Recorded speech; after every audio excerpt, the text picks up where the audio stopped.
महापुरुष ने कीधु है कि बहुत आनंद है इस जगत में, काश तुम्हारे पास देखने की आंखें होती और ग्रहण करने वाला हृदय होता।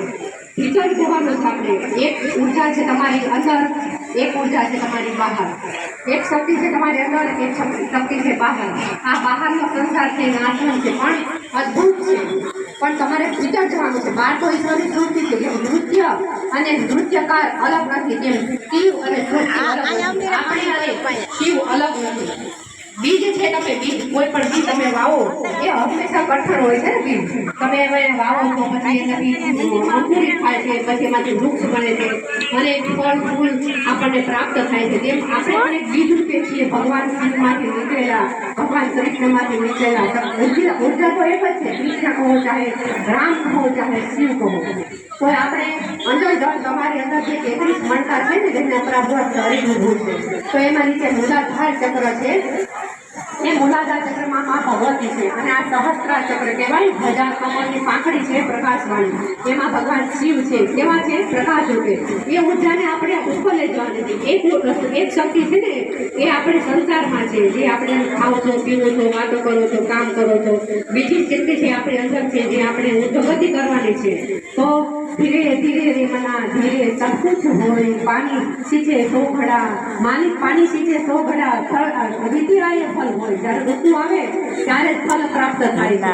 તો આપણે આપણું કામ નથી, આપણું કામ આપણે ધીરજ રાખવાની છે। આપણા ગાદીપતિના ઘરેથી બેન આપણું સન્માન કરે છે રૂક્ષ્મણી મંડળનું, અને આ બધું ભક્તિ છે ને, સન્માન આપે છે અને ભાષણ આપે છે। કૃષ્ણ કનૈયા લાલ તો તમારે એને બધું કપડું આખું સાફ નથી કરવાનું, ફાટી જાય, પણ જ્યાં ડાઘ પડે છે ને એને આપણે સાફ કરવાનું છે। તો આ ડિટર્જન્ટ પાવડર છે, ભક્તિ છે।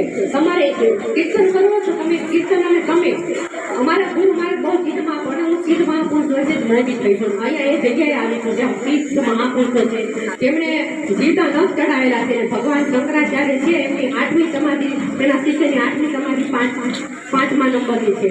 જે ગજરાજગીરી બાપુ છે, જે દયાગીરી બાપુ છે, કૃષ્ણ 5 સગડી જે મંત છે ને, એની શક્તિઓ બિરાજમાન છે। કેમ કે અહીંયા કોઈને લેવાની વૃત્તિ નથી, અહીંયા તો લોક નહીં અને ધન કલ્યાણ થાય એ ભાવનાથી અહીંયા એ લોકોએ ભક્તિ કરી છે, તો તેમને એમની શક્તિ મળે છે। જ્યારે સિદ્ધ મહાપુરુષ શક્તિ શરીર જોડે છે ને, ત્યારે એ લોકો તો અસ્તિત્વ હારે જોડાયેલા હોય છે, સંસારનું શુભ કરતા હોય છે, તો એમની શક્તિ તમારામાં પ્રવાહિત થાય છે, કેમ કે એને ગમે એ ચેતન હોય છે એમની સમાધિ, તો એ આપણને એમની શક્તિ મળે છે। અને આ ભગવાન શિવ તો ભીમે પ્રગટ કરેલા છે, સ્વયં ભૂ, કેમ કે ભીમ ભૂખાડો હતો અને અર્જુનની પૂજા કર્યા વગર જમતા નહોતા, તો ભીમને ભૂખ લાગી, અર્જુન ત્યાં તો બધા તમે કદાચ જાણતા હશો, ઇતિહાસ છતાં પણ કહું છું, તો અર્જુનજીને ભૂખ લાગી, અર્જુનજી કે શિવનું મંદિર નહીં મળે ત્યાં સુધી પૂજા નહીં કરો, ત્યાં સુધી જમવાનું નથી, એટલે ભીમ તો ભૂખાડો એટલે પથ્થર લાવી મૂકી દીધો, આજુબાજુ પુષ્પતાએ ચડાવી દીધા અને બધાએ પૂજા કરી।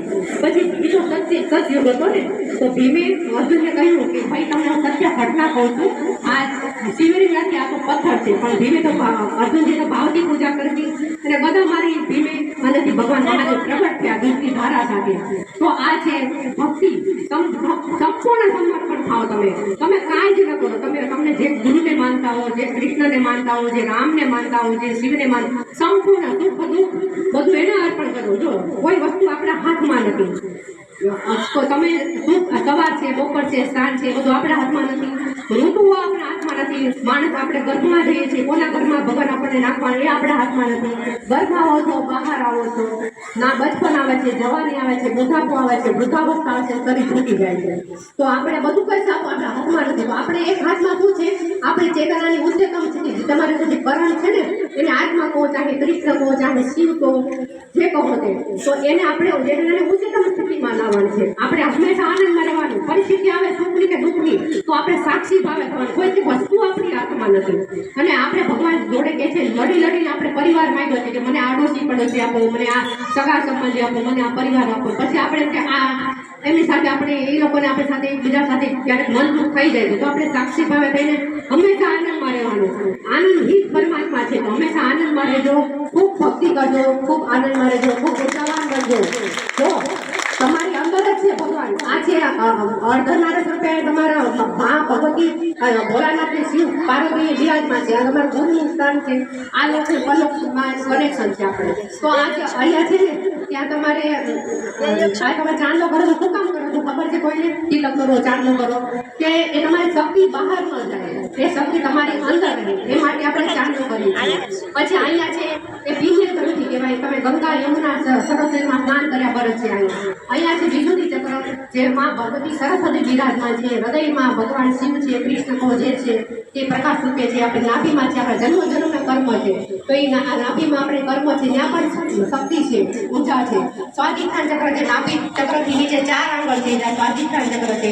પછી પગના તળિયામાં પણ આપણે ચક્રો છે, બધા ચક્રો છે, બધા ઊર્જા બ્રહ્માંડમાંથી આપણને પ્રાપ્ત થાય છે. એ ઊર્જાને આપણે કેમ સુરક્ષિત રાખવી, એ આપણે હાથમાં છે, શિવત્વ પ્રાપ્ત કરવું એ હાથમાં છે. બાકી તો પશુઓ પણ ખાય પીવે છે, ગ્રસ્ત જીવન જીવે છે, બચ્ચાઓ પેદા કરે છે અને મૃત્યુ પામે છે, પણ આપણે મનુષ્ય છીએ એટલે મનુષ્યત્વ આપણે પ્રાપ્ત કરવાનું છે, આપણે શિવત્વ પ્રાપ્ત કરવાનું છે. આપણે કોઈ મહાપુરુષના સાનિધ્ય વગર જો ગ્રંથો છે તમને જ્ઞાન આપશે, બરાબર, કીર્તન કરશો તમને વિચારને તમારી શક્તિ ઊંચો થશે, પણ તમને પ્રાપ્ત કોણ કરશે? ઈશ્વર ઉપર જે તમારી પાસે ખુલ્લેલી શક્તિ છે, જાગૃત કોણ કરશે? તમને સદગુરુ મહાપુરુષ તમને જાગૃત કરશે. તો કોઈ એવા સદગુરુ મહાપુરુષને તમે ગોતજો કે જેના ચરણમાંથી બેસવાથી તમને ઈશ્વરત્વ પ્રાપ્ત થાય છે, તમને આનંદ પ્રાપ્ત થાય છે.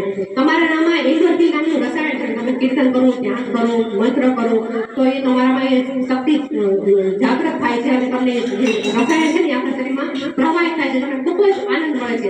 જો આ સુખ સુવિધા, રૂપિયા, ધન, બંગલા, ગાડી બધું જરૂરી છે, પણ આ તમને ક્ષણિક છે. બધું આ બધું પ્રાપ્ત થશે, તમને આનંદ મળશે, પણ ક્યારેક તમારો આનંદ ભંગ થાય, ન મળે તો, અને તમને આપણે ભવિષ્યમાં આપણે ગમે તે રીતે આપણે મૃત્યુ તો થવાનું છે, રોગ રૂપે કે ગમે તે રૂપે, તો આપણે એ મૃત્યુને અમરત્વ પ્રાપ્ત કરવાનું છે.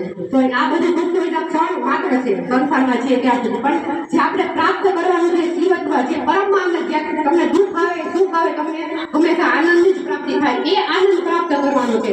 5 મિનિટ તમે સાંજે દીવા કરો, માતાઓ તો દીવા કરતા હોય આપણે સવાર સાંજ, એ વખતે તમે ભગવાનનો ધન્યવાદ માનો કે તમે મારા પર ખૂબ ગમે તે આપણી દુઃખની પરિસ્થિતિ હોય, સુખની પરિસ્થિતિ હોય, તમે ભગવાનને ધન્યવાદ માનીને તમે ભગવાનને ખૂબ ધન્યવાદ માને, એ સાથે તમારામાં શક્તિ જાગૃત થાય છે. જો રાત્રે તમે સુવો, સવારે ઉઠો ત્યારે એક મન છે તમારે ઈશ્વર જોડાયેલું છે, જે વિશ્રામ પામે છે, બીજું મન જાગૃત થાય છે, ઈશ્વર સાથે જોડાય છે. એ દરમિયાન નીંદર આવે ને તમને ખૂબ સારી, તમારા જીવનમાં કોઈ પણ ઘટના બની હોય એને સારી કરવી હોય, અથવા કોઈ પણ તમારી ઈચ્છા હોય, તો તમે અમારા ગુરુ મહારાજ હોય એમને કે શિવને કે કૃષ્ણ ભગવાનને વધારે માનતા હોય તો એમને કેવા છે કેવાની એ નથી આપણે જોવાનું, બસ એનું આવાહન કરો. આપણે ઓલરેડી વિરાજમાન છે ભગવાન, તો તમે અહીંયા આવાહન કરો. આ આજ્ઞા ચક્ર અને શિવ ચક્ર, શિવ નેત્ર પણ કહેવાય, તો તમે આવાહન કરો કે મારા શિવ ચક્રમાં તમે બિરાજમાન થાઓ, મારા આજ્ઞા ચક્રમાં બિરાજમાન થાઓ. બરાબર, ખૂબ જ કૃપા આપી છે, સારો પરિવાર આપ્યો છે, સારા તમે સગા સંબંધી મિત્રો, પડોશી, ગાડી, બંગલા જે તમારી પાસે હોય, ભગવાનને ધન્યવાદ કરો. 5-10 મિનિટ તમે જોયા કરો આજ્ઞા ચક્રને, તો તમે તમારું ચક્ર જાગૃત થશે અને તમારી કોઈ પણ ઈચ્છા હોય એ માગો. કોઈને નોકરી જોતી હોય, કોઈને શરીરનું સ્વાસ્થ્ય જોવું હોય, કોઈને સંબંધ સુધારવા હોય, બધું, કોઈને ઈશ્વરની પ્રાપ્તિ કરવી હોય, તો તમે માગો ભગવાન પાસે. તમને મન ઈચ્છ્યું છે એવો અનુભવ કરો અને સુઈ જાઓ, એટલે તમારે મન છે ને અવચેતન મન તમારા ઈશ્વરમાં ઉતરી જશે અને તમારી ઈચ્છાઓ પ્રાપ્ત. તમે 90 દિવસ પ્રયોગ કરજો, ક્યાંય ભૂત ભૂવા ડાગલા વગાડતા નહીં, ક્યાંય જ્યોતિજી પાસે ડાગલા ગ્રહ નક્ષત્ર દોરાવતા નહીં, તમને દેહમાં પાડશે. હું આ સત્ય હકીકત કહું, વિશેષ નથી કે મારી વાહવાહી માટે જરૂર નથી, પણ તમે આટલું કરજો. મને મોટી થઈ છું અને હું તમને પ્રામાણિકપણે તમને રસ્તો બતાવું. શિવે પાર્વતીને બતાવેલો આ રસ્તો છે, તો હંમેશા ખુશ રહો, આનંદમાં રહો, ગિરનારમાં પધારો. અને મેં 1.25 કરોડ પાર્થિવ શિવલિંગનો સંકલ્પ લીધો છે, જ્યાં સુધી 1.25 કરોડ પાર્થિવ શિવલિંગ ન થાય ત્યાં સુધી હું ભોજન નથી લેવાની. મારે આ તમે ભક્તો છે એટલે હું કહું છું, બાકી આનો પ્રચાર કરવાનો હોય નહીં. તો મારે 4 લાખ થાય છે, તો મને આશા રાખું છું કે મને આપ સૌ મદદ કરશો. આપણે મહાન શિવરાત્રિમાં અહીંયા પૂજામાં બસશો, બહેનોને બધાને પૂજા કરાવશું અને તમે બધા કહો કે આપણે શિવલિંગ પર પધરાવા જશું. બાકી એમની ઈચ્છા મળ્યા છે, એમાં ગંગાજી પણ પ્રગટ થયા છે, તો આપણે થોડી ઘણી ત્યાં પધરાવશું. બધા એને આપણને બોક્સ આપે, વિના દાદા અને શિવ મહાપુરુષના વિરાજમાન છે તે. તો આપ સૌનો ધન્યવાદ, ધન્યવાદ, ધન્યવાદ. બોલો ભીમનાથ મહાદેવની જય, કૃષ્ણ કનૈયા લાલ કી જય.